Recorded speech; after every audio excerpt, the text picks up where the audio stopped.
Continuamos en Contrapeso en el día de hoy, sumándonos a la lucha contra el cáncer desde Contrapeso, el show de la información.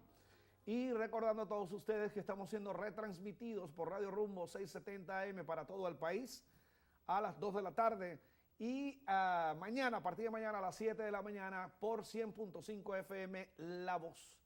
La FM, la primera FM de Guarenas, Guatire, armando también el circuito radial nacional Contrapeso. Dejaba una consulta a nuestro invitado David Paravicini, que era la construcción del llamado ecosocialismo, partiendo del hecho que no nos debe avergonzar, somos un país petrolero.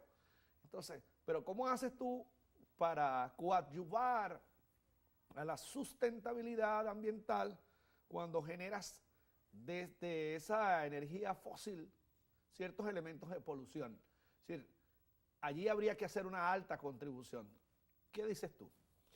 Bueno, primero que estos temas, el ecosocialismo en materia energética no se puede ver de una manera aislada. No solamente se puede ver por parte de los países productores, sino tiene que verse por el consumidor.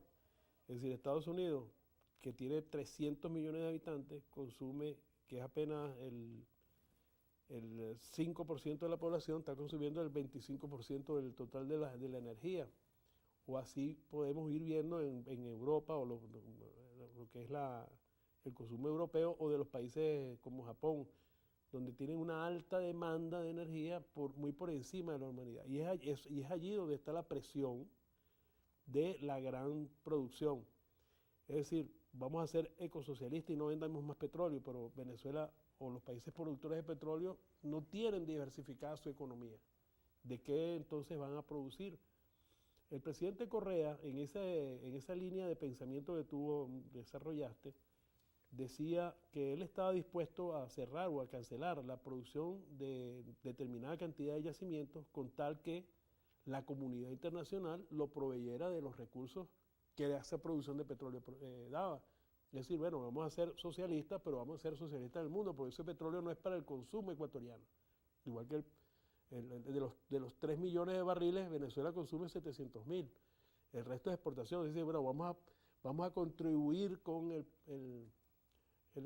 tema ambiental, disminuimos la mitad de esa exportación, pero el mundo consumidor, bueno, entonces provea los recursos, porque justamente por ese mundo desigual que ha producido el capitalismo, por no ser socialismo, los países exportadores de materias primas se han convertido en dependientes, monoproductores, monoexportadores, y no tienen manera de compensar sus economías y darle una calidad de vida a sus ciudadanos.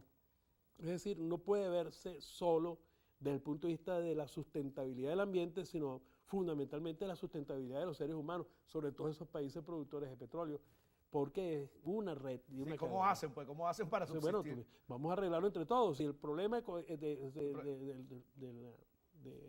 la sustentabilidad ecológica, el cambio climático, es un problema de todos. Bueno, vamos a ver cómo resolvemos esto, cómo vamos a hacer esos cambios de materias primas, cómo disminuimos ese consumo brutal y excesivo que podría uno decir que hay en estos países. Que el pensamiento tiene que ser, utilizando el término de la globalización, valga la acotación, globalizado el pensamiento en función de la sustentabilidad ambiental para que los pajarracos puedan tener vida y para que pueda extenderse aún más la vida sobre el planeta. Porque tú no le puedes decir a la gente, bueno, pero reduce tu progreso en función de minimizar la fortaleza que tiene. Bueno, vamos a que vivan los pajarracos, pero que se mueran los seres humanos de esos países. Es decir, llevar a condiciones pésimas de vida para que viva un pajarraco no sé dónde.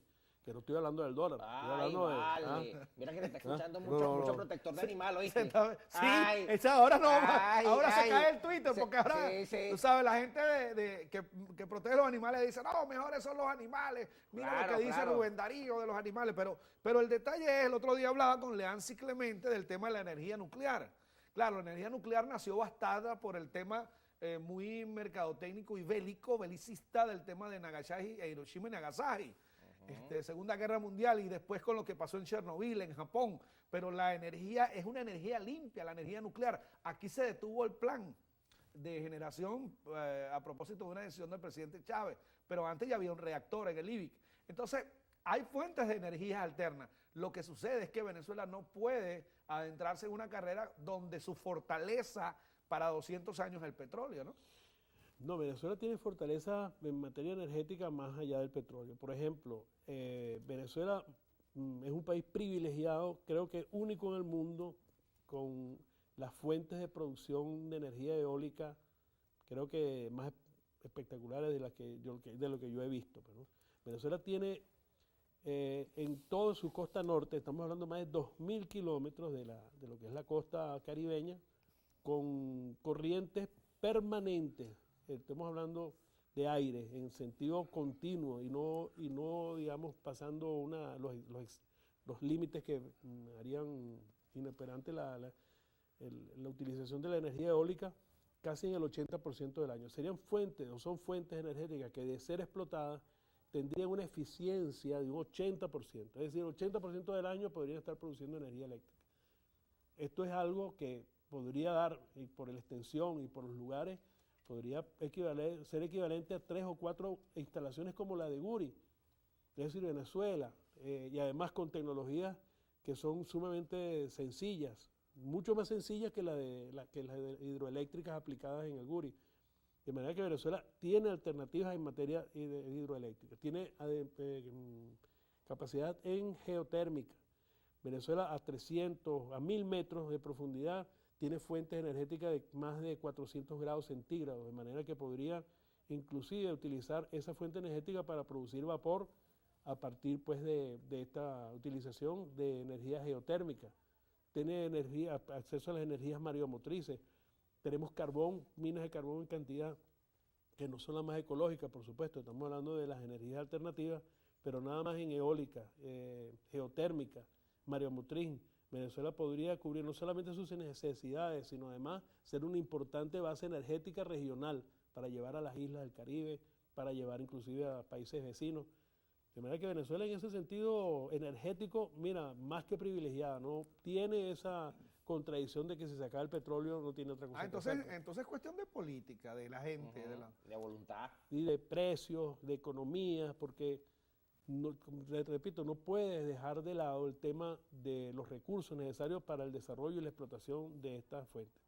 En el caso de eólico, aparte de mostrar una contradicción o una contradicción quizás insalvable con otros intereses económicos, necesita de todas maneras una fuerte inversión que podría verse resarcida o recuperada por la vía de la cantidad de empleo que genera, del real impacto sobre el Producto Interno Bruto, incluyendo la ocupación de mano de obra y desarrollo de otras tecnologías que son aplicables justamente para poder desarrollar la energía eólica. Fíjate, te dejo esta inquietud, aún teniendo en cuenta la fortaleza de la industria petrolera, se dice que hay una deuda con el Banco Central de Venezuela en función de los dólares que le debería otorgar. Quería que nos explicaras eso. Pero además, si esos dólares al fisco, ¿por qué ves tú, para que nos expliques también, nos ayudes a interpretar, el presupuesto de la nación tiene que ver en mayor cuantía con lo que se recauda por el CENIAT en materia impositiva? ¿Nos explicas eso al regreso? Bueno, ¿o nos ayudas a explicar? Ya venimos. Trataremos.